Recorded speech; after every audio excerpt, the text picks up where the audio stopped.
The tree goes green. They're off together. It's Shirley Muldowney pulling away, and Shirley Muldowney becomes the first woman in history to win Top Fuel Eliminator. You know, as a kid, when you look at the sport, you know, there were so many males in it, and I feel like when I saw Angel, Shelly Anderson, and then my sister Ashley getting into the sport, and car, Melanie Truxell, Hillary Wilt, there were so many females that all of a sudden I was like, whoa, this is so cool.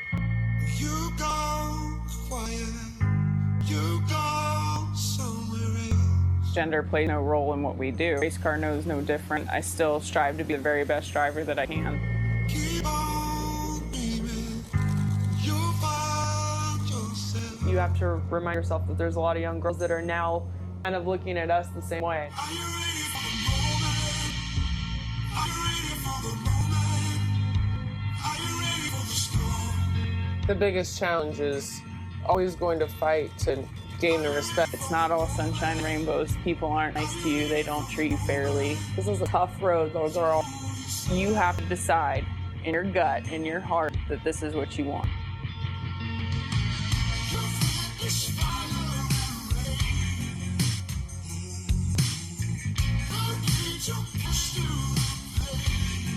Chase your dream with all the fire in your heart that you have. You conquer your fears by working really hard to ensure that nobody can take it away. Never take no for an answer. I am next, Savannah Bill. I am the next, Michaela Stevens. I'm the next, Alyssa Rabin. I am the next, Morgan Miles. I am the next Marissa Bickford. Drag racing doesn't choose you, you choose drag racing.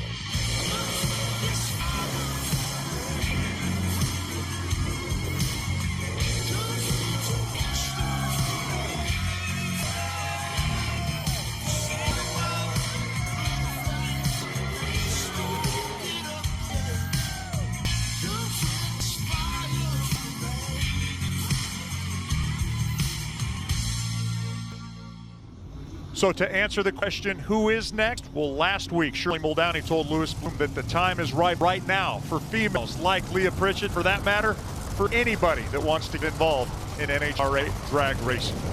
Cars were to life, including Leah Pritchett, as she is alongside of Bill Litton. Round number 2 is going to begin right now.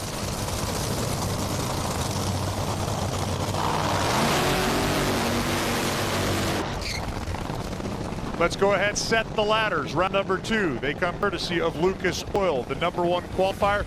Clay Milligan scheduled to be in our third pair today as he gives up lane choice to Mike Salinas, who went 378. The matchup is on the racetrack right now as Lee and Bill. Well, you're going to have Britt Force against Blake Alexander and a couple of drivers that were battling it out for the championship last year. Now Doug Coletta and Steve Barnes. Big moment earlier today for Bill Litton, the California runner. Becomes the 10th driver, score his first ever round win in Top Fuel for Tony Schumacher. Of course, when you have as much success as Tony Schumacher, you're bound to be on the wrong side of that equation occasionally. But congratulations to Bill Litton. As for more on Leah Pritchett, we turn to John Kernan. Well, you know, Dave, this 3-road swing has been pretty tough for Leah Pritchett, who already gets in 3 stages, it looks like. And, no, actually she didn't. She told me at that first round, the way things have been going, that felt as if she had won the U.S. Nationals. But she's not going to stop there. She wants to win right here. They're slowing the car down every way they can to get across a couple of those bumps. Conditions a little warmer now, too. Let's see how the crew chiefs handle trying to tame these cars down.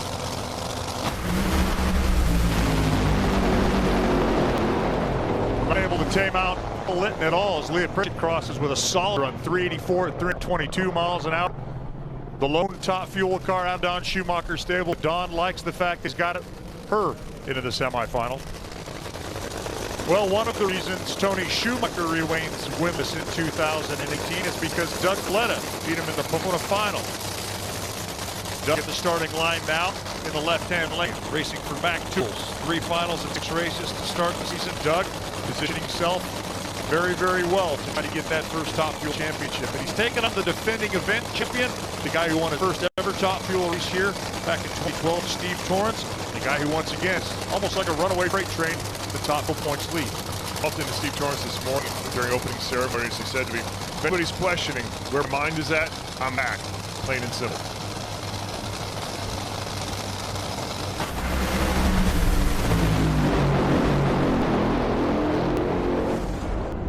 Very close margin of victory there. Give it to Steve Torrance. 3:84.1, the exact same number that Leah Pritchett just put down. It's a warm afternoon out there, and those are solid runs. Well, it is warm, and more reason that these tuners are doing an extremely good job. The question mark was in the left-hand lane, but as we saw, Doug Collette right down the racetrack. So any question about that lane really goes out the window when a car like Doug Collette can get down and negotiate, especially at the 150-foot mark. It's not enough against Steve Torrance. Lucas, on finish line cam show you what a 200 margin of victory looks like at better than 318 miles an hour.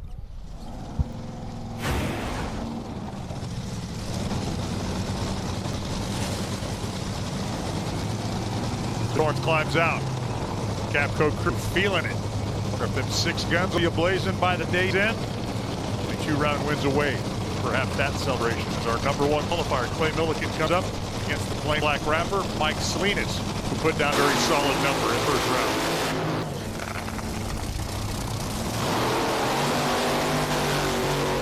And with burnouts of this third, our top fuel round #2 complete, backups begin, and we get an opportunity to go to the top end in a man. Torrance has his helmet off now, and Steve, you told Bruno Massel earlier today that you're back. What does that mean to you? He wasn't supposed to say that to anybody. Sit down. You know, confidence is back. I'm just having a good time. I'm having fun. And, you know, when you race Doug Collette and that Mac Tools team, these Captain boys, they got to step up because, I mean, those guys over there are bad to the bone. Clay Milliken in the left lane going up against Mike Salinas for David Grubnick. The crew chief, he said that they have actually figured out a way to slow this setup down. Remember last year they ran well when it was cool, but bad when it was hot, but he's making progress thanks to get it down the track right here.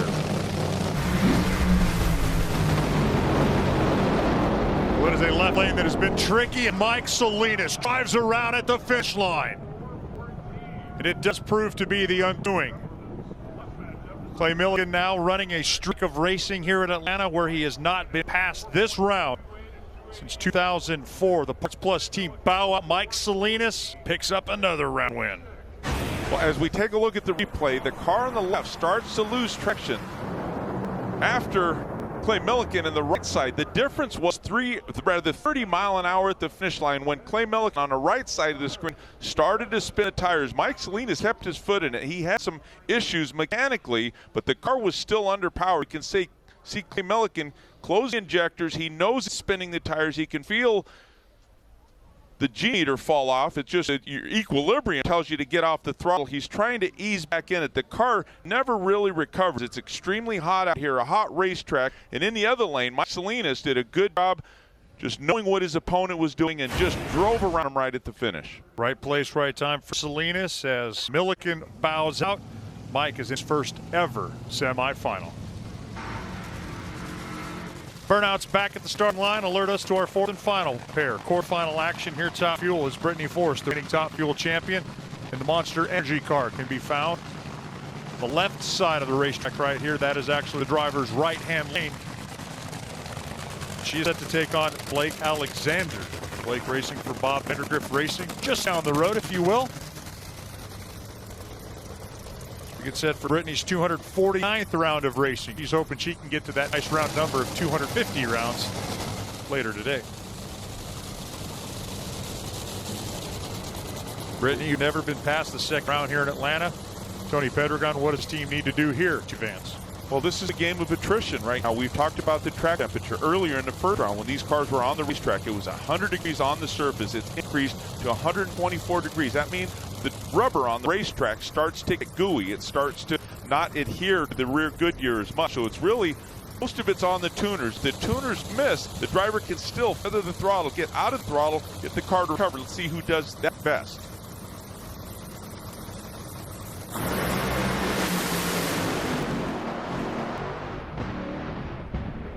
It's Blake Alexander. As Brittany runs into problems. That's Bob Vandergrift, team owner, and that's one disappointed dad to see Brittany bow out here in round number 2. So a couple surprises. Salinas into his first semifinal, and you've got Blake Alexander doing the same in Top Fuel.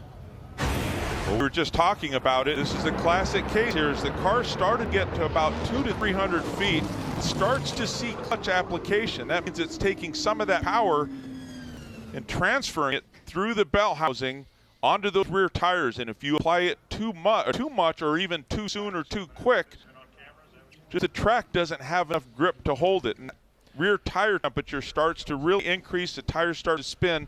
That explains the smoke coming off of it, but from her vantage point, she can see her opponent already streaking down to the finish line. Down to the final four on our Lucas Oil ladder, where the surprises are Mike Salinas and Lake Alexander, but the lane choice belonging to the two strong runners, both of them at 3.841 seconds. Talking about Leah Pritchett, and we're talking about Steve Torrence.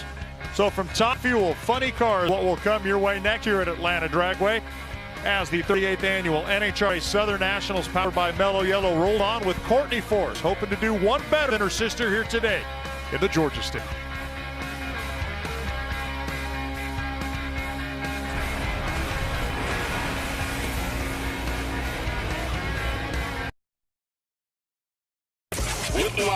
I'm a polarized fire starter. Whitlock has created a fire. I am what I am. Cowherd. Here's my problem with what has happened. We have deep-rooted issues.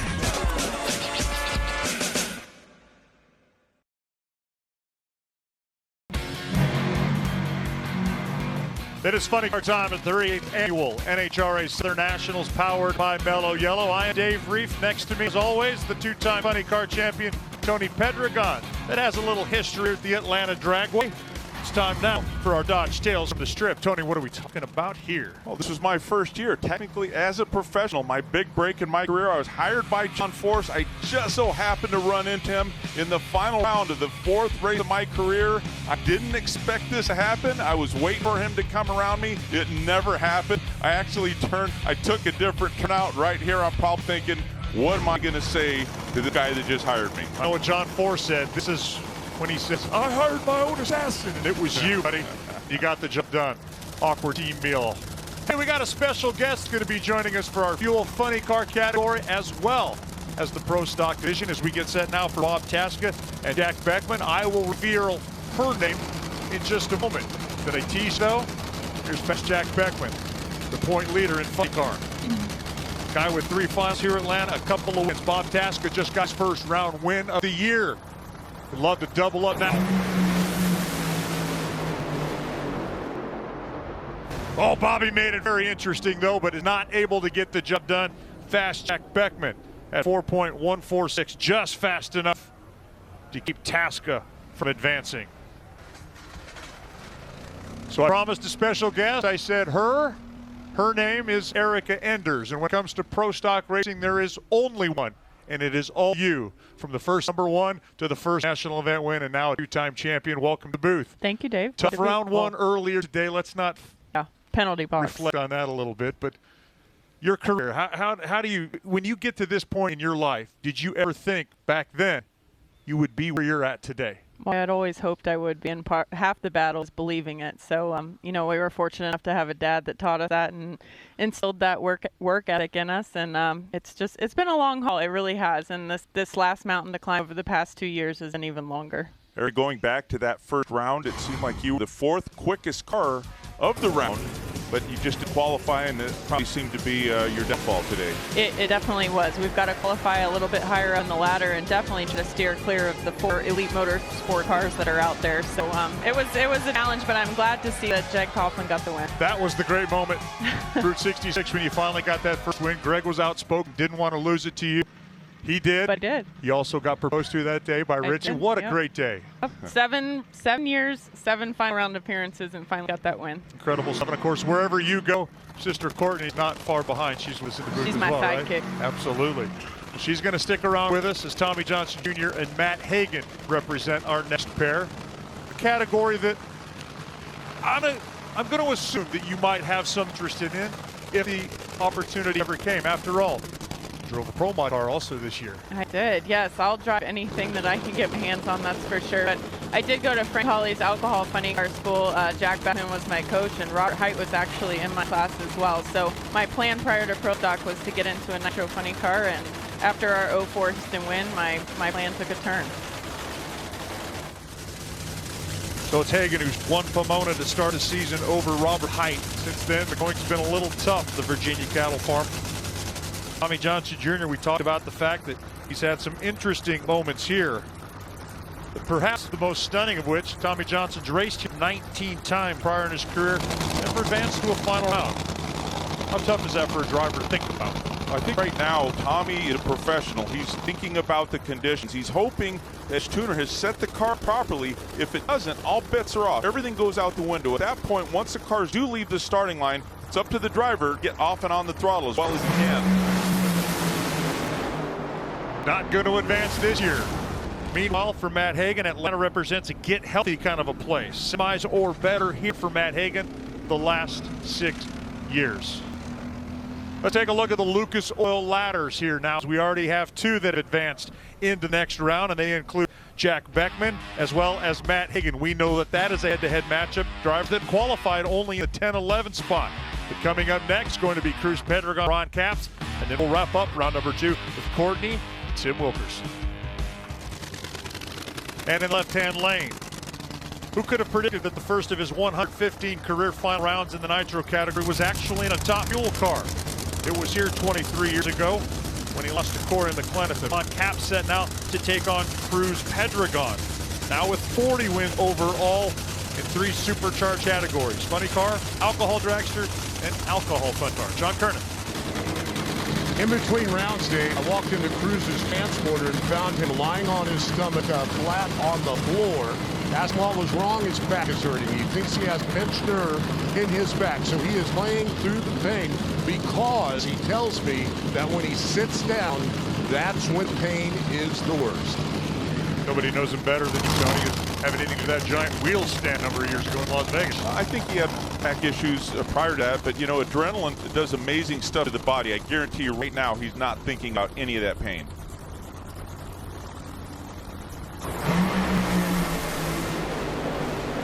Capps is at it. Cruz is going to have another opportunity.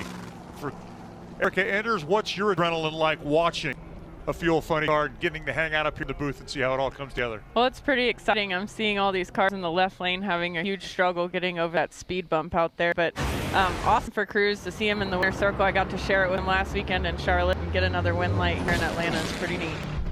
Erica, you know well what it's like to really go through the struggles. I mean, you've been on top, we've been on the bottom, and I'm sure you can relate to the elation that this Snap-on team is going through since they now have a competitive car. Absolutely. That feeling of turning win lights on is replaced by nothing else in the entire world. And speaking of the adrenaline and Cruz's pain, I mean, you fire that race car, everything goes out the window. The sport is called drag racing. Some days it's a race, and like you guys were just talking about, some days it's a drag. I'm sure that work Brittany Force is right now, Amanda.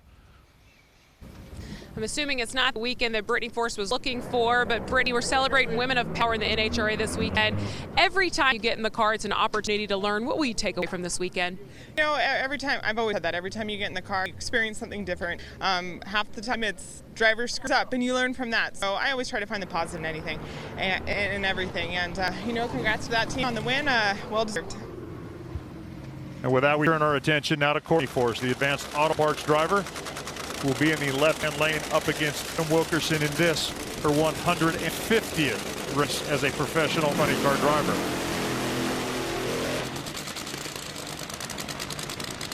Next to move will be the NHRA and Shout team. It's Tim Wilkerson, one of the independents everybody loves to cheer for. And Eric Enders is in the booth with us right now. Eric, this is your 253rd race of your career.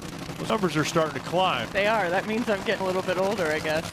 Unfortunately, that's how it works, right? You can have more races and get younger, can you? Erica, right now, if I laid a brand new shiny top fuel dragster in front of you or a funny car, if you had to pick one, what'd you get in? The funny car. All right, all right. How come? I'm liking that answer. Short wheelbase, hard to handle, more of a challenge. I don't know. I've never driven either one except for the alcohol funny car, but that was the route I wanted to go. It's that element of danger that we just can't live without. Exactly. Well, Courtney Force now has 10 career wins, 9 of those in the Nitro Funny Car, 1 in alcohol dragster, just the 4th win ever in double digits NHRA racing. Of course, it was Shirley Muldowney, the first professional winner. It's Angela at the top of the list of ladies. Some pretty gaudy numbers. Would you like to one day say that you could perhaps pass her? Yes, absolutely. That's the goal, and we're coming in hot with 24, so got a long ways to go. Angel's over 40, so we'll see what happens. You may feel old, but you got a lot of years left. Thanks, Dave.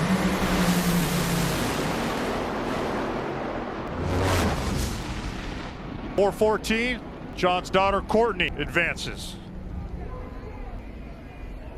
Courtney will take on Cruz Pedregon with a lane choice going to Cruz Pedregon. So even Cruiser is the number 4 qualifier coming in. He is coming in off of 5 straight round wins, 3 of them out at the 4 wides, and 2 so far here. He's got lane choice against Courtney.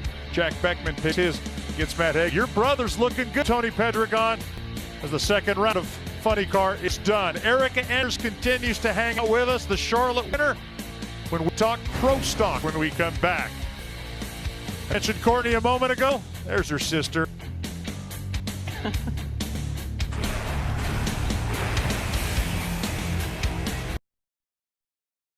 Perfectly opinionated. The Herd with Colin Coward. Weekdays on FS1.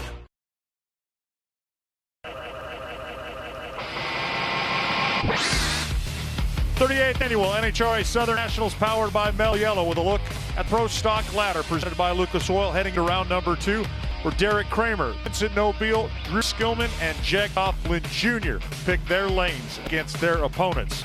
It is Jeg's teammate Erica Enders, the 2-time champion in Pro Stock, that continues now with Bruno Hassel and myself as we are set now for Greg Anderson up against Derek Kramer. Greg winless on the year so far, taking on a kind of a wild card racer in Derek Kramer, who has a number 1 qualifier under his belt already this year, but has kind of struggled with the tree a little bit. And Erica, that is one place you absolutely shine. Why? Well, thank you. I work really hard at it. We've got a simulator back at the shop, but more than anything, I spend a lot of time visualizing in the pit area, just spending time in the cockpit of my car, making run after run. Erica, let me ask you something. Dick Kramer's a guy who's got all the power in the world right now, has a good combination, but hasn't found a way to win. What do you tell another fellow driver is what's going to get him over the hump to get that first victory? Before I got my first win, all everybody wanted to tell me was you got to learn how to win, and I didn't understand that because we had won at every level that we had raced at prior to that, but it is very true. Once he gets that first win, I think you'll start to see them fall as you do with other competitors, but he's a good driver. He can saw down that tree, and we'll see what happens here against Greg. Kind of like Butler did last year. Exactly. Butler, by the way, driving a KB car past Greg Anderson. This is the first time with KB power under the hood. Derek Kramer as his KB teammate. He stumbled off the line. Greg Anderson advances at 6.632 seconds.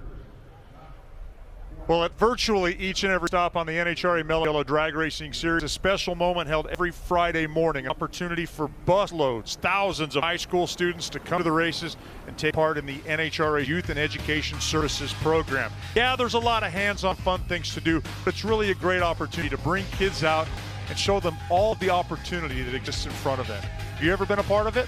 I have. I've gotten to go with Tony Schumacher and some of the Don Schumacher camp back when I drove for him in 2006 and 2007, which was a long time ago, but a very awesome opportunity for those kids. I saw them unloading off the buses, and there are a ton of them here. It's awesome. Well, next up, it's going to be Tanner Gray's Pro Stock round number 2 continues. Tanner, last year's rookie year, will occupy the left-hand side of the racetrack. 4 of 6 Pro Stock wins coming against Bo Butner, but right now his opponent is Jeg Coughlin. Out of your camp, your privy, we're going to use your inside information, insider trading, if you will, with the team talk about here between rounds. Well, there's a lot of talk about that left lane. I mentioned the bump earlier during Funny Car. The way our cars transition with the suspension completely unloads the chassis. Not only that, it turns your shift light on prematurely, so you're having to guess where shift 4th gear. I guarantee you that's why Ricky Jones picked the right-hand lane here. It's kind of nerve-wracking seeing Derek Kramer shake in front of you, but you gotta count on your decision. Welded at the tree, but does Jeg have enough grunt to get by? No. And you knew it right away. The response from Erica pretty much told you everything you needed to know. It was a whole shot win, by the way. As 6:63.5 of Tanner Gray was actually the second best laps time slip compared to Jeg. But when Tanner Gray's holding 400 of a second off the line, a little surprised to see Jeggy there in the 50s. I really was. I mean, Jeg and I work hand in hand on our clutch linkage back at the pit, and Jeg's not a 6-time world champion for nothing. I guarantee you just missed the tree right there. We're all human, and it does happen, but everybody was not counting on that, including Jeg. It's a mellow yellow, go on yellow hole shot for 19-year-old Tanner Gray. Next up is the 30-year-old auto dealer. Out of Indiana, it's Drew Skillman, last year U.S. Nationals winner on the opposite side of the racetrack. An auto dealer, Bo Butner, reigning series champion in the category.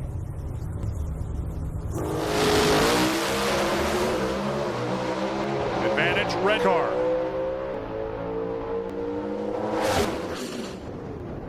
And it's an advantage that he maintains the entire way. Drew Skillman at 662.5 has now advanced. He will take on Tanner Gray.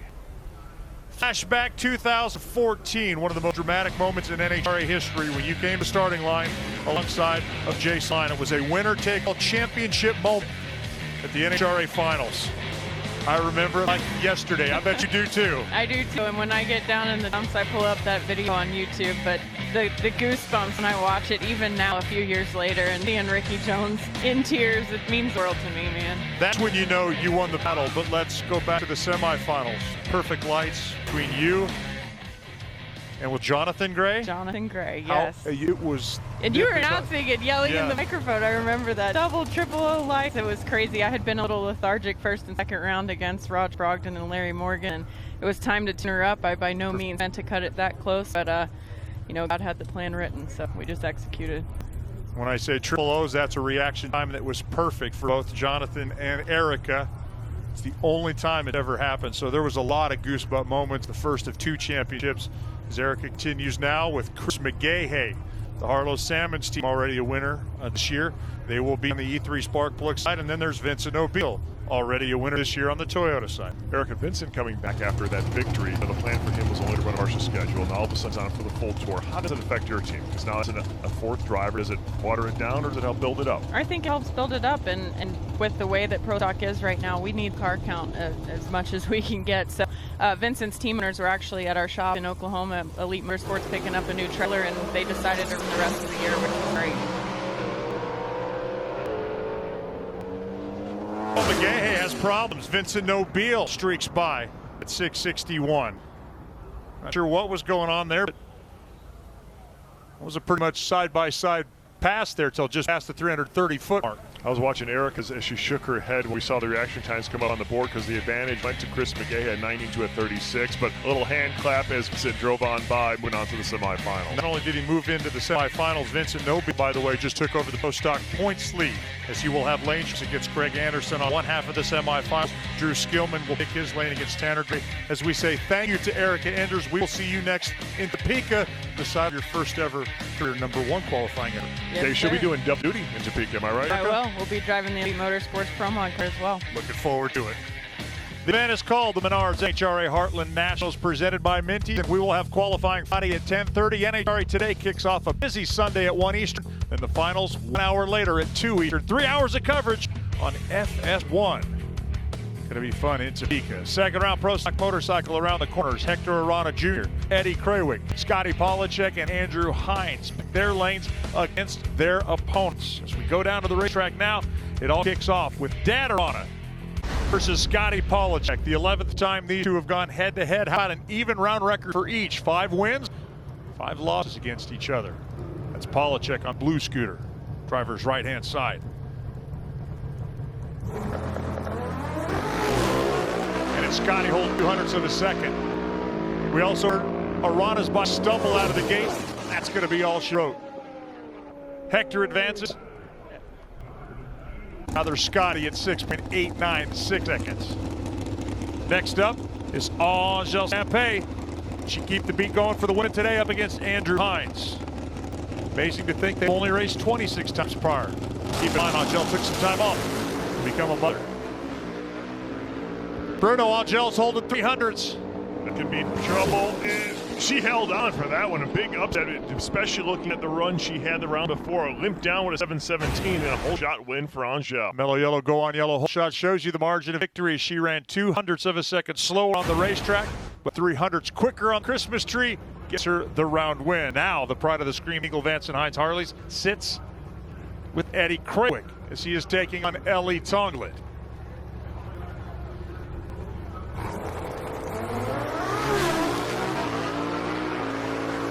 Krawick gets away first, but Tonglet is right there. This one's a pick at the finish line. Margin of victory, 82 ten-thousandths. It's approximately 2 feet at 2 bikes going better than 194 mile an hour.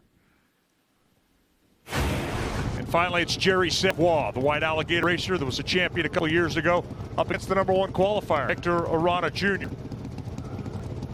Try and hold it all together for the Arana family today. His dad just found out. Hector looked like a little loose there through 60, even though he took the advantage in the starting line and big mile-an-hour charge for 197. Look at that, 4 mile-an-hour faster than Jerry Savoie at the back. And it's Arana Jr. by 100th a second better. He'll pick his lane against Eddie Krawick in that battle of the winning time. Slips on the other side. Angel may be trailing Scotty Polacek by 0.04 of a second. Scotty with lane choice, but Angel's already used one whole shot win today to get this far. Still threshing back in the saging lanes as we get set next for semifinals. Mike Salinas' team making a few last-minute adjustments, trying to get him into his first Top Fuel final. That's where we will be next when we come back to the 38th running of the Southern Nationals, powered by Yellow Yellow. NASCAR Race Up. Fun, fast, and always entertaining. This is a good one. NASCAR Race Up, weeknight, 6 p.m. Eastern on FS1. The NHRA's Legend Tour in full effect. Legend at every stop on the road to the 50th running of the Gator Nationals next March. Daddy Don Garland, Warren Johnson, Ron Hartman-Smith. You got to spend some time with Big Daddy this morning. That's like some of the best times ever. It is. The stories that Big Daddy tells are just encapsulating, you know what I mean? He kind of draws you in, gives you a little taste of history and what the sport is all about, and always a great moment to hang out with Big Daddy. If you've ever checked out his museum, that's a cool stop too as well. It is very cool. Tony, would you have ever loved to race Don Garland? Yes or no? Because he was a fierce competitor. Oh, one of the highlights of my career was when I drove a Top Fuel car. I lined up against Don the Snake Prudhomme. Oh boy. Over-revved the car. Oh boy. Knocked the blower off. But Big Daddy, that's a dream come true for a lot of us. The eyes of Steve Torrance, the calm before the storm as he gets set to take on Blake Alexander. And with that, we'll take you to our semifinal matchups here on the Lucas Oil ladder. See the other pair on the other side. Features Mike Salinas getting set to take on Leah Pritchett. Women of power. There's one very powerful woman that came out of the qualifying spot number 4 today. Leah Pritchett looking to right a ship turned wrong for Don Schumacher. Hers is the last Top Fuel win for the Don last year in Britain.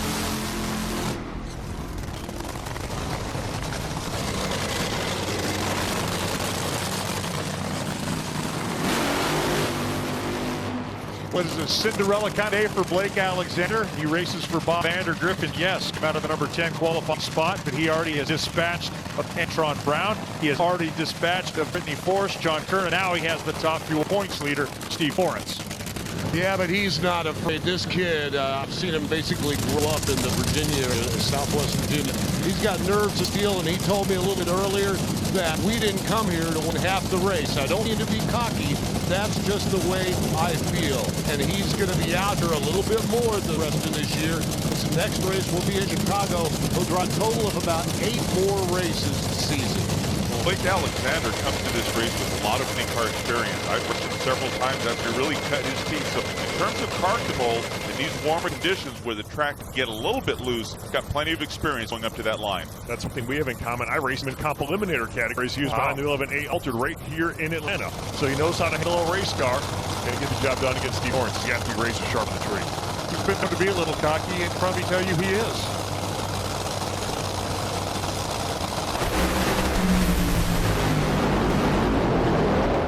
Oh, look at this!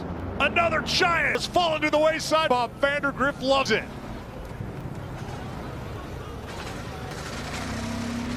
A team led by Ron Douglas, who calls the shots. Sometimes when conditions aren't there, you just got to go out and race smart. And they were a little bit smarter than the Capco crew. Well, what's happening with the track temperature, it's only increased a couple of degrees, but you have the sun that's been beating down on the racetrack. All that rubber is absorbing and retaining a lot of that heat. So although there's only a 2-degree increase, the track is warmer. It does appear that these tuners really didn't adjust enough. Right there, you can see a big loss of power. And under these circumstances, that may actually help the car. If it takes some power away, actually help it maintain that traction and get to the finish line. So that is the man that is the 158th different Top Fuel racer to make a final round. More to that story, we'll tell you about it later. But this is Mike Salinas, who looks to become the 159th. How cool would it be, fella, to have 2 first-time finalists in Top Fuel today? But Mike Salinas take off one of the toughest NHRA women out there right now, Leah Pritchett.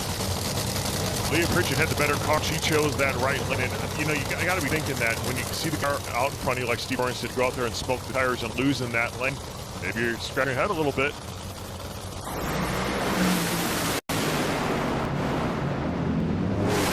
Oh, that one was close. Salinas using up every inch of that racetrack, just could keep it together. Used an 0.28 reaction time. Tony, I'll ask you first about that. That was probably a little closer than it needed to be. Took a little bit of a stab at it. Well, this is uncharted territory for Mike Salinas, but you know, you can never complain when a driver has you know, close to 0.06 of a second of advantage on the start line. Doesn't matter if he guessed. He did it. The problem was his car started to drift to the inside. Leah, on the other hand, this car was set up for this kind of heat. They executed the way they needed to. So the final round will feature Leah Pritchett in her 10th career final round, a place she went to her first ever Top Fuel final, 2015, as a member of the DOTE car. She will be taking on, how about Blake Alexander? A big time surprise there. Will the surprises keep coming in funny car? We'll find out when we come back. The Southern Nationals, powered by Mello, rolls on from Georgia's House of Speed, Atlanta Driveway.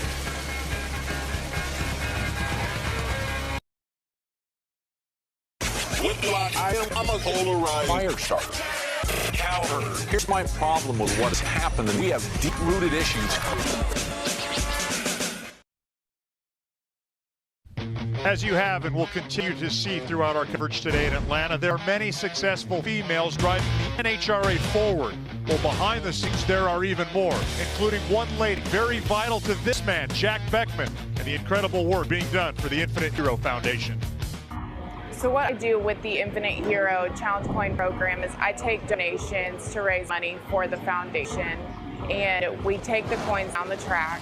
When we get back from the track, Jack signs and personalizes all of those coins for a $100 donation, and the fans then receive a memorial coin from the drag races. They get to take it home. They love it because they're doing something great for our veterans. And for a very special veteran to Kylie herself, in 2008, her father, Gary Linfoot, was injured in a helicopter crash while on duty overseas that left Gary paralyzed from the waist down. We lost a lot of things that he could do, and a lot of part of our family. The dynamic changed. We needed to help with more things. One of the things that we thought we'd lost forever is him having the ability to walk our girls down the aisle when they got married. Obviously heard and read a lot about Gary before I met him, and what struck me the most is just how normal he is. I don't even think of Gary as paralyzed. I never thought of him as handicapped because he doesn't want to be treated that way. He stayed in the Army and ran their aquatic rehab program after he was paralyzed. The guy doesn't stop, but people don't realize the burden for an injured vet isn't just on the veteran, it's on the whole family. Through the Infinite Hero Foundation, when we received the exoskeleton, we realized that now he was going to be able to walk our daughters down the aisle. And our first daughter has gotten married, and that was just a beautiful day, and it was such a gift that we cannot even describe. What the Infinite Hero Foundation means to me is they have given so much to me and my family by giving back to us the ability for my dad to walk. On the back door of our transport is a picture of Gary Linfoot. And Gary's kind of been de facto face of Infinite Hero. So having his daughter and Mary's daughter, Kylie, here running a coin program and at the races, I think it just lends a whole other level of credibility to what we're doing. To have Kylie be a part of this program, it just seems like a natural extension of family that she would be a part of this. It's just been a pleasure to watch her grow and kind of be her own person.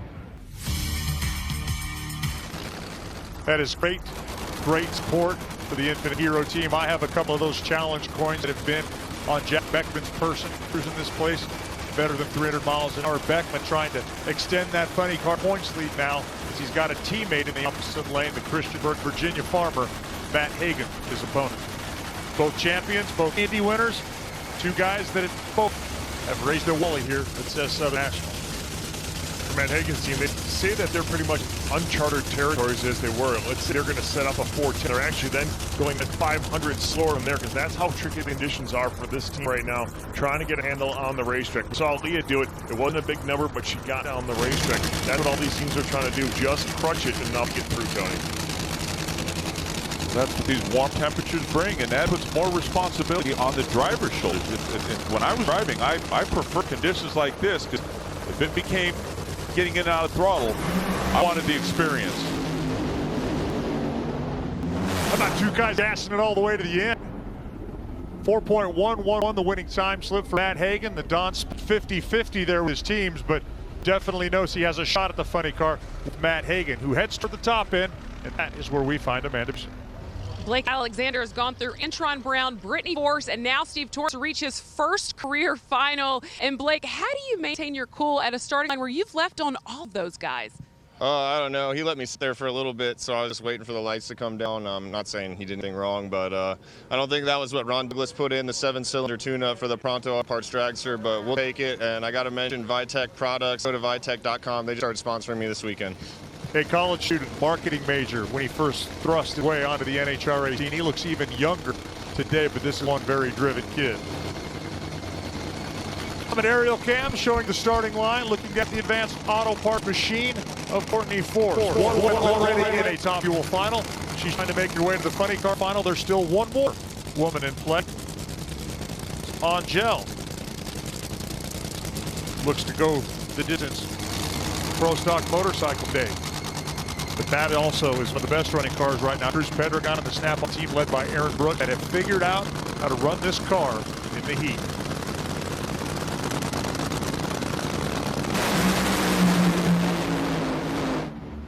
Cruz was ready, but Cruz has cylinders out, and Courtney with a statement run. 4.038, 313 miles an hour. I'm not sure we could find a single thing wrong with that run. Talk about the man who's doing it, Brian Correa, moving over from top to last year with the help of Denny Hood. Looks like they've got good handle on it. Well, and I think there was some question marks about that left lane, but that goes right out the window when a tuner sets a car up to negotiate bumps and dips and heat, just like Brian Correa did. But this is just doing everything right in terms of the tune-up. She had to play a little bit of catch-up because Cruz got about 0.06 of a second jump on the starting line. But Courtney Force was able to pull that Snap-on car in within the first couple hundred feet. So NHRA's Women of Power, Courtney Force, finalist in funny car. Leah Pritchett, a finalist in top fuel. Now, see how much power Vincent Nobile has. The Pro Stock points leader looks to extend his lead in the semifinals. Come your way next. Not all opinions are created equal. I wouldn't say I'm wrong. No chance. The Herd with Colin Coward, weekdays on FS1. The factory hot rod here at Atlanta Dragway. You look for our Summit aerial cam. The drone climbing high above the racetrack. Getting set for Tanner Gray. Getting set for Drew Skillman. The Lucas Oil Lab shows you the other matchup that will come up after this. It includes Greg Anderson taking on Vincent Nobile. Drivers 1, 2, 3, and 5 in qualifying. Vincent Nobile, Drew Skillman will pick their lanes. While we prepare for this, let's hear from Amanda. Matt Hagen back in the finals after struggling for a couple of races. And Matt, you call yourself the cheerleader for your team. How do you keep your guys' spirits raised? Oh, well, I'll tell you what about a cheerleader. I want to wish my wife happy 12th year anniversary. Anybody puts up with me for 12 years, that's a great woman. So hopefully we can bring home the win for her and for all our guys who've been working hard. But especially these fans, I don't know if you guys can take a shot of this grandstand out here, but it's amazing. They're killing it. NHRA is killing it. All Yellow's killing it. So let's go on the racetrack. Skillman in the right-hand lane. He gets very, very comfortable inside of his race car, and the tune-ups there, they're tough to beat. That is a one happy, proud mama, Amber Gray, that's hoping her son, now 19 years of age, the winner this year, can make his way into another final.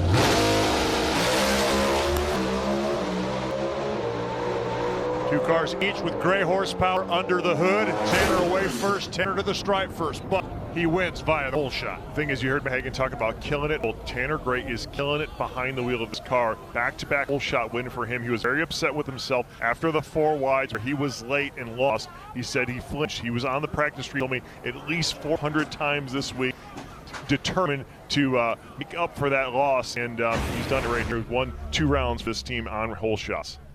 You know, look like Drew got caught a little flat-footed when he was staging. He actually went in to stage second. It may have thrown him off a little bit. You could clearly see that Tanner got the jump. That's what won the round for him. Leave the starting line first, run slower on the racetrack if the numbers add up. He did for Tanner Gray. That's how you get yourself a mellow yellow, go on yellow hole shot win. Will the starting line factor into our second semifinal? It perhaps could. It's Greg Anderson in E3 Spark Plugs lane. It's Vincent Nobile, the Toyota side. One of them's won this year, one of them hasn't. Believe it or not, Greg hasn't won yet.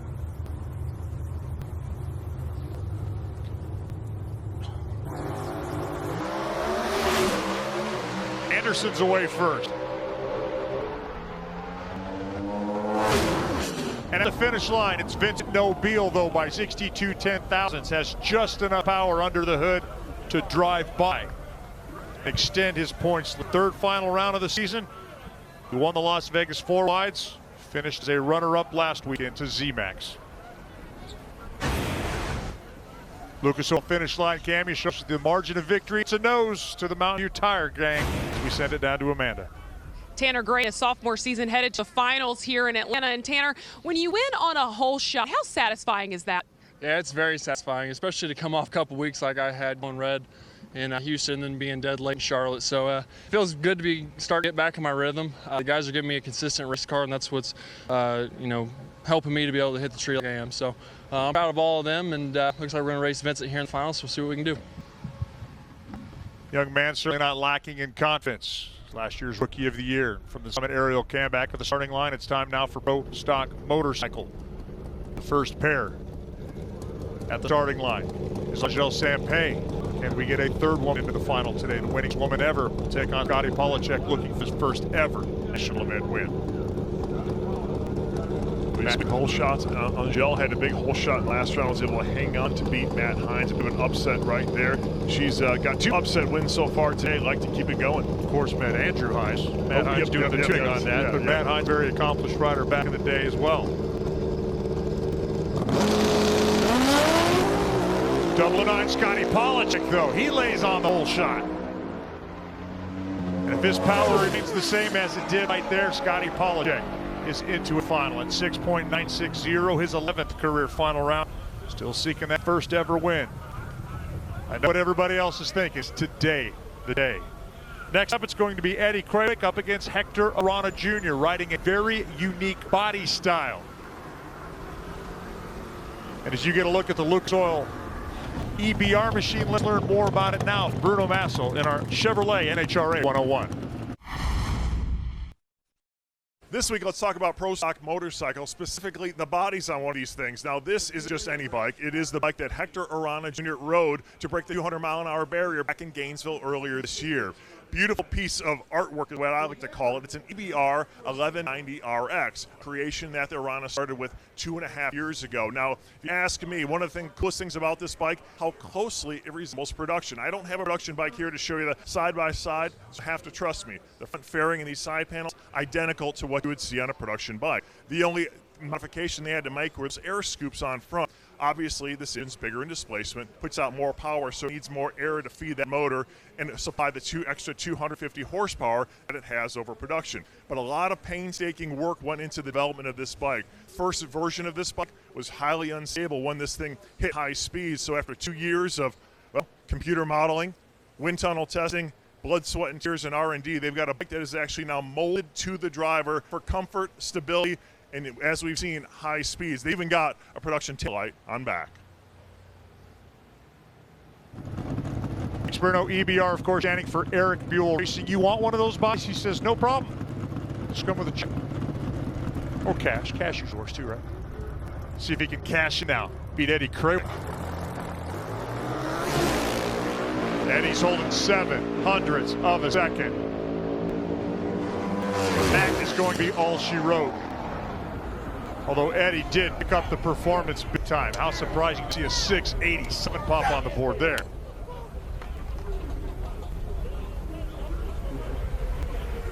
So the final round will feature Scotty Polacek looking for his first ever NHRA national event win. To do that, he's going to have to beat Eddie Krawick into his 74th career final round. So all that's left are the final rounds.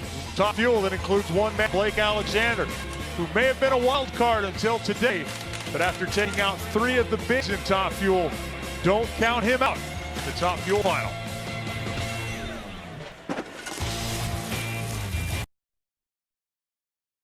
Hi there, welcome into NASCAR Race Hub. You see biggest stars in the sport. Joe, I think this looked pretty good. They all play here. Fun, Fast, fresh, and always entertaining. NASCAR Race Hub, weeknight, 6 p.m. Eastern on FS1. It is the calm before the final round storm here at Atlanta Dragway at the 38th annual NHRA Southern Nationals powered by Mellow Yellow. There's a great crowd gets an opportunity now to go back and watch the turnarounds where they tear the cars down and build them back up, just like what's going on back in Leah Pritchett's camp. Leah looking to end the DSR Top Fuel winless streak. For a lot of teams, 13 races, it wouldn't seem like a lot. But if you're Don Schumacher, a businessman, yeah, that is a long streak. How did she get here? She beat Mike Salinas just a few moments ago. Salinas looked to be there, but once his car, the Scrappers racing team, started to hunt toward the center line, it was all the momentum the Fire 8 team needed to get Leah into the final round. Let's check it now with John Curran. Leah Pritchett is fueling her top fuel dragster in anticipation of the final round matchup against Blake Alexander. And Leah, as you work, I find it kind of ironic that you're taking on Alexander, who's driving BVR, a team you won your first top fuel race. Yeah, no, I guess there's some type of irony in that, but I think for this Fire 8 team, just for us going to the final this year after, not the start that we wanted, but ultimately, there's a couple things on track that we're going to fix here, and I'm going to do what I do on the starting line. And I know that they're going to bring it, but I'll tell you what, it's one matchup. Look, Torrance is in front of me, right? And I always want that team to win. Gary's on it, whatever. Then when I saw I was up to get Blake, I was like, man, if we make it to the final, that's a final I want to be in. A little motivation there for Leah Pritchett as we take a look at the work back in Bob Vandergriff's team. Well, I think Leah Pritchett said it herself. They did not leave on good terms, and you can't take some of those things personally. It could motivate you, but what Leah has to do, she's the favorite going to that final. A good clean house today. Of course, the cylinder head guys are Matt Madden, Chris McNichol on this team. On Team Capco, it is Jocelyn Crossland. He is our E3 Spark Plugs and Cyclospeed with more on Team Building. Hi, I'm Justin Crossland, cylinder head guy on Steve Torrance's top fuel dragster. My first drag racing experience was with my father working on an alcohol funny car. I knew I didn't want to work on regular cars, I wanted to go faster and work on draggers. Steve Torrance with the win. I was 12 or 13 when I started doing the bottom end, and all I remember is the hot oil on your head. Shortly after graduating high school, I moved to Tennessee and started doing cylinder heads for Clay Milligan. Doing cylinder heads means checking the intake and exhaust valves for leaks and maintaining the valve springs. If I don't do my job correctly, you might see the blower fly off at half track. Justin's just such a pleasure to work with. There's nothing that he can't do on the race car. He can build the car from the front to the back. He can basically service every part on the race car, and Justin would be impossible to replace, that's for sure. And he's a close friend for 20 years, so definitely family.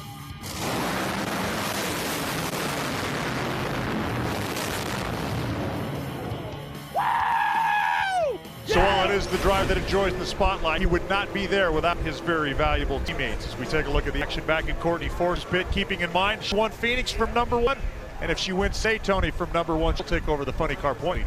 Well, she started very strong in qualifying, and they've really been performing well in all the conditions, in the heat, and Friday night when it got cool. So they're going to be definitely the favorite coming into this race, especially based on their previous most recent run in the semifinal in the lane that nobody has seemed to want. From the booth, Bruno Massel now down pit side with more with Courtney. As the turnaround wraps up here in Courtney Force's pit, these guys have seemed to have things under control. Courtney, the concern for a lot of these drivers out here was that left-hand lane. Biggest run you made all weekend was that last run. Going to 403 was even more impressive than going number one. It gives you lane choice to be able to get out of that lane in the final. Is that a breath of relief for you? Yeah, a little bit. I'm not sure which one we're going to end up picking since we finally did get that left one figured out. Finally got it to stop dropping holes over there, but you know, we'll see what we can do. We're just excited to get this advanced all-parts Chevy Camaro team to the final round. It's going to be tough, a tough matchup going up against Hagan, but we're ready for it. Of course, Courtney Force coming out of the Alcohol Funny Cars. They can be found over in the Lucas Oil Drag Racing Series, also in competition this weekend. We're talking about 11 different categories with racing all across this country, from nationally to regionally to divisionally. And this week, we're going to shine a spotlight beginning on the Super Street Final that happened just a few moments ago as Jesse McKnight came up against Keith Mayers. Keith right there, ladies and gentlemen, the Porsche 944 with a 427 Chevrolet. Wow. Check out the Camaro. That is a real clean car. It's a 1090 index, pretty much all door cars. You want to hit the tree, cut a good light. In that case, it was Keith 17 green compared to the light there for Jesse of 60. Now, unlike Top Fuel and Funny Car, you have to drive the finish line. Know when to take the finish line stripe, know when to give it back, and Keith gets the win. The Porsche wins an NHRA. His second win, 4 final rounds, and now I know what to do with my Porsche, if I had one. Now it's time for Super Gas. We're talking about the 990 category. Carl Watts up against Tommy Turner. Tommy Turner's been racing for years. He runs Top Sportsman. Check out the car in the other lane right there. Carl Watts in the Cavalier. Carl Watts, not the typical race car in this class. Everybody loves the Rosers for visibility. He's out in front. He gets the stripe. He broke out, and Tommy Turner gets win number 2, and he got a little bit sideways there at the finish line. Okay, so I don't have a Porsche, but yes, I do have a Cavalier. That I can deal with. Now it's Super Comp, the 890 category, as Lauren Freer, one of the powerful women of the NHRA, looks to win against Jean Quinn. Lauren Freer is a race winner. She runs Super Comp. She runs Top Dragster. She's in rounds, taking on Jean Quinn, looking for his first ever Wally. Lauren trying to chase him down. She doesn't get there, and Jean Quinn runs 890 dead on the dial, the index, and you can tell by the crowd they're going wild. Well, all the action from this Southern National powered by Mellow Yellow for Lucas Oil Series can be seen May 17th, 8 p.m. Eastern on FS2. Time for local track spotlight. Now as Lewis Bloom sticks around and tells us more about Silver Dollar Motorsports Park. Tony Persico owns the racetrack. He is a longtime drag racer from Long Island. Bought the track a year ago. They run the Summit ET tournament. Gotta love wheel stands like that. Junior dragsters. They have a Lucas race in September. Love that Corvette coupe. Test and tuned for just $25 to race your car. I really love the family feeling at that track between the employees, the spectators, and the racers. And now I know where I can take my Cavalier. Another good look at an NHRA mem track. As word from the pits is all of the action is done back there. The cars and the box are making their way under the tower, which is final round action right around the corner here. The Southern Nationals, powered by Mellow Yellow. Don't go anywhere.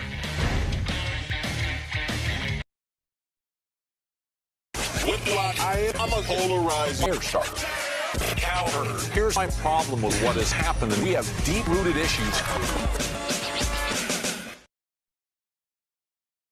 It is final round time here on a drenched afternoon at Atlanta Dragway. Dave Reef, Tony Pendragon, Bruno Massel in the booth, the man Busick at the top end, John Kernan on the starting line here at the 38th running of Southern Nationals, powered by Mellow Yellow. It's our Harley-Davidson showdown today in the Pro Stock Motorcycle Final. As we take a look at the numbers produced by Eddie Krawick and Scott Polachek. To this point, Steady Eddie is definitely living up to his name. Well, and if I'm Scotty Polachek, I'm looking at those numbers from Eddie Krawick. I'm not ignoring. That's going to tell me I got to do something special on the starting line. Hope that my tuner pulled out a little more power just to be able to compete with Eddie in this Harley. Well, Eddie Krawick just happened to be the last rider to win their first ever race in Pro Stock Motorcycle at this event. Scotty Polachek trying to do that in his 11th final round. Is today the day for Scotty? Well, you know he's been really killing the tree. He was 0-9 and 10 in the last 2 rounds, so you can't get much better than that. He needs to be that good on the tree and try and squeeze a couple hundreds out if he wants to beat Eddie Krawick here at his first NHRA Wally. Hey, speaking of 100th you're talking about, this happens to be his 100th event. Good luck, Scotty.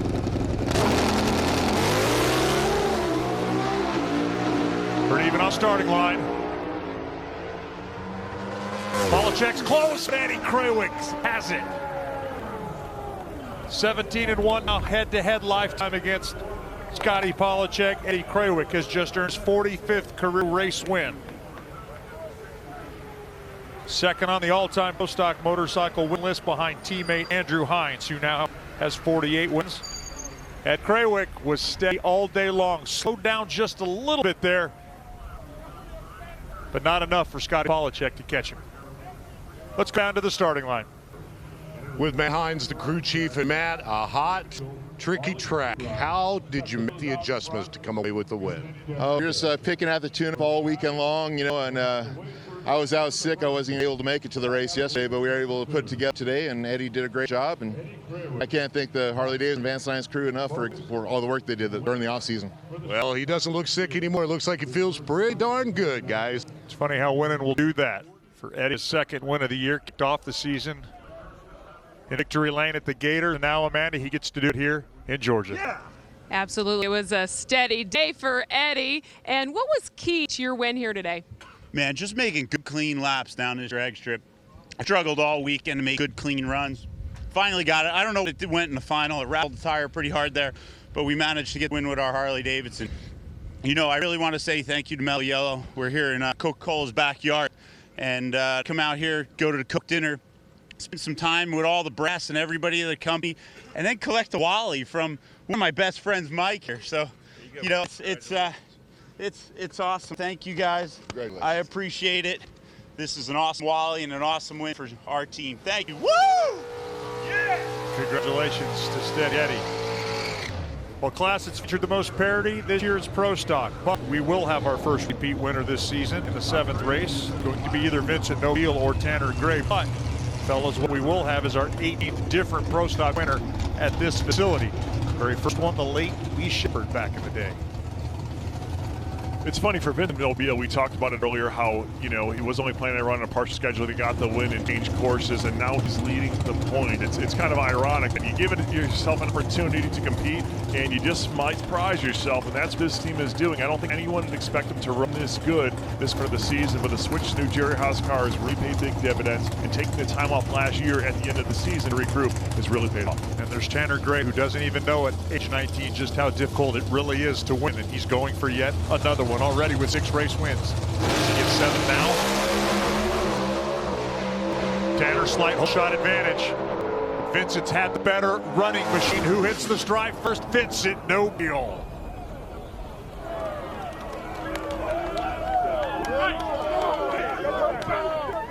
Amber Gray dissects the numbers. Her son came up just short by 7/10 thousandths of a second. This one was razor thin at the finish line. But John Nobile loves the fact that his son Vincent was able to take that round win. Let's go to our Lucas Oil finish line cam just to show you how close it was. That's what a margin of victory .0007 looks like. Vincent Nobile has just earned his 12th career win. That ties him in the Pro Stock category. Larry Morgan.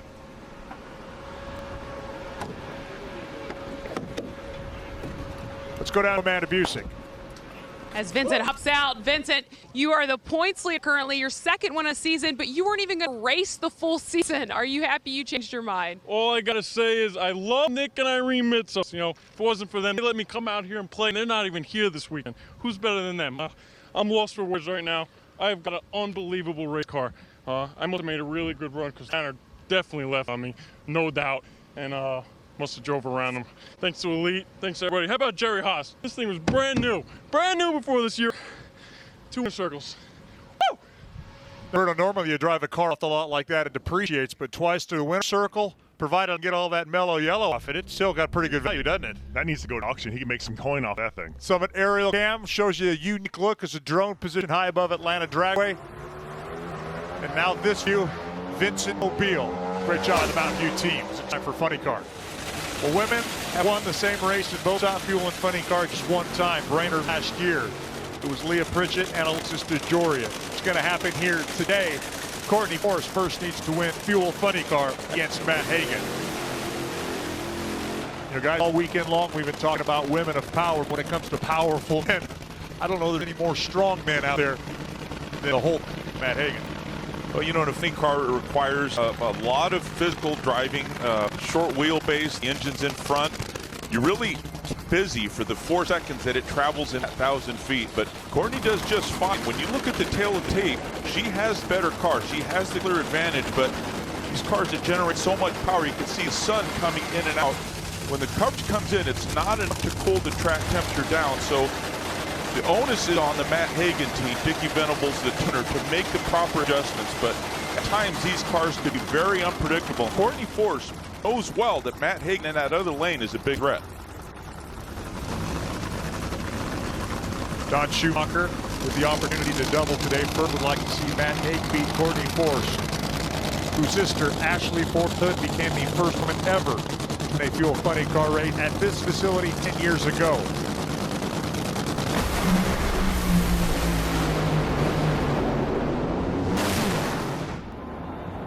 Courtney Force is a powerful force in fuel funny car.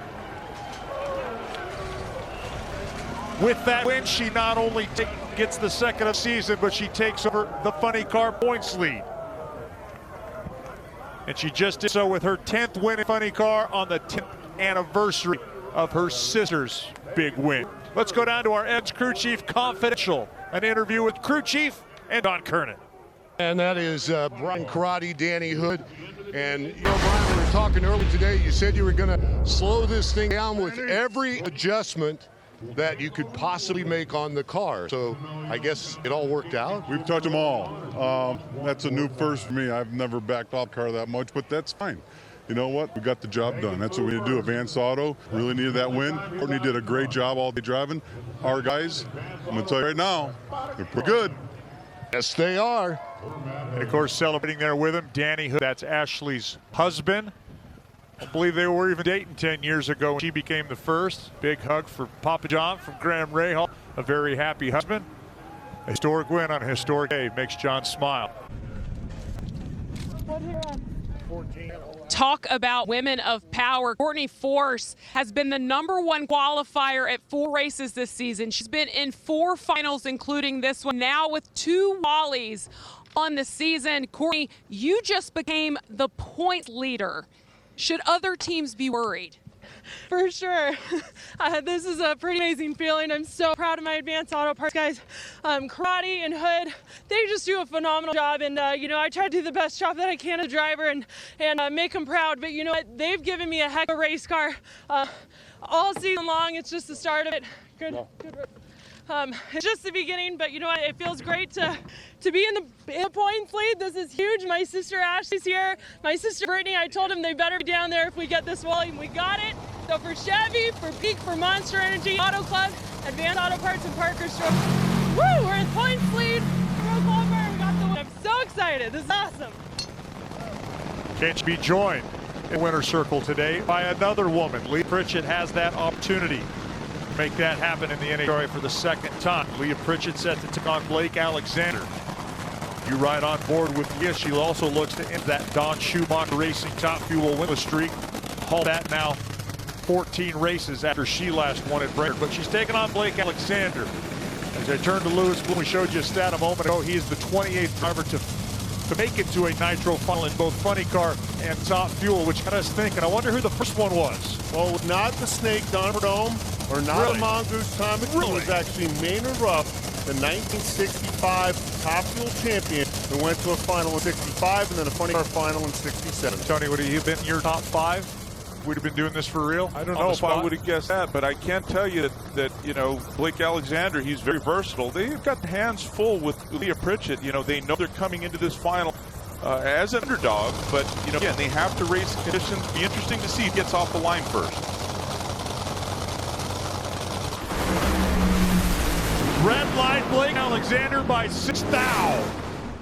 And women will share victory lane as Leah Pritchett ends the DSR Top Fuel win streak while grabbing her 6th career race win. And for just the 2nd time in NHRA history, women in both nitro categories. So while Don Schumacher did not win in the Fuel Funny Car category today, it is Leah Pritchett. It brings a smile to the face of Don Schumacher, a fist pump from Leah Pritchett. She'll be out in just a moment as we get down to the starting line and jump.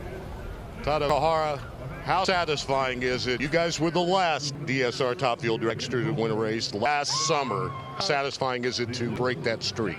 I mean, it's all good, but, our job is to win more races and do better. And I'm just glad we're going to be talking about it anymore. Taking the pressure off, right? Yeah, exactly. All right, thank you, Todd. Congratulations.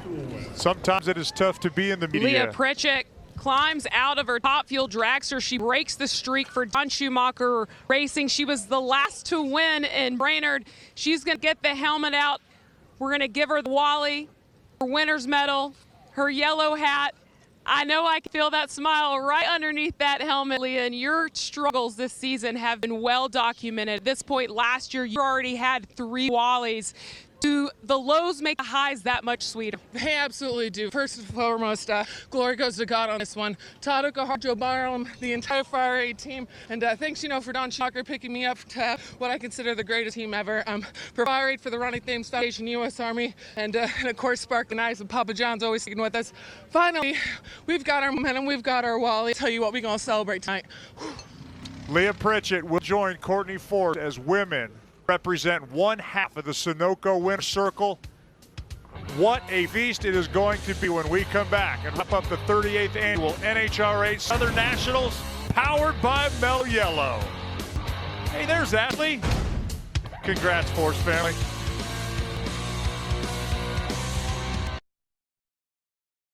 Perfectly opinionated. The Herd with Colin Coward. Weekdays on FS1. It is celebration time at the Southern Nationals as Courtney Force, joined by sisters Brittany and Ashley. Ashley on her 10-year anniversary of her funny car win.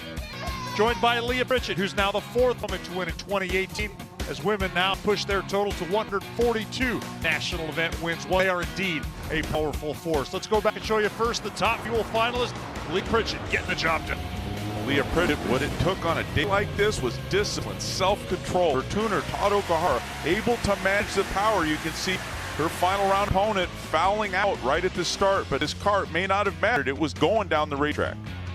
Courtney Force did the same exact thing that Leah did with Brian Karate, managed well with that advanced auto team, Bruno. Dan said it was all about controlling the power early, not letting it get up on the tire and smoke. And if it does, it's far enough down track to give a driver a shot. They did just that. Did a masterful job at the racetrack here this weekend. Not only has she won for the 2nd time this year, and the 10th time in her career, just the 2nd woman ever to have double-digit wins in a nitro category, she took over the points lead on Papa John points leaderboard. Shows you by how much. 8 better than Jack Beckman, 59 better than Matt Hagan. But as we've seen over the last dozen years, this is going to be a dogfight in this category all season long.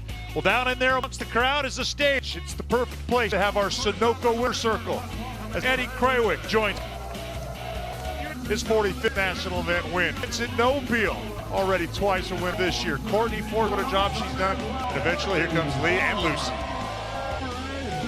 Well, the other thing that Courtney Force did was she saved the round in the first round. Her team did her favor by not pulling back too much, but getting more aggressive. Sure paid off today.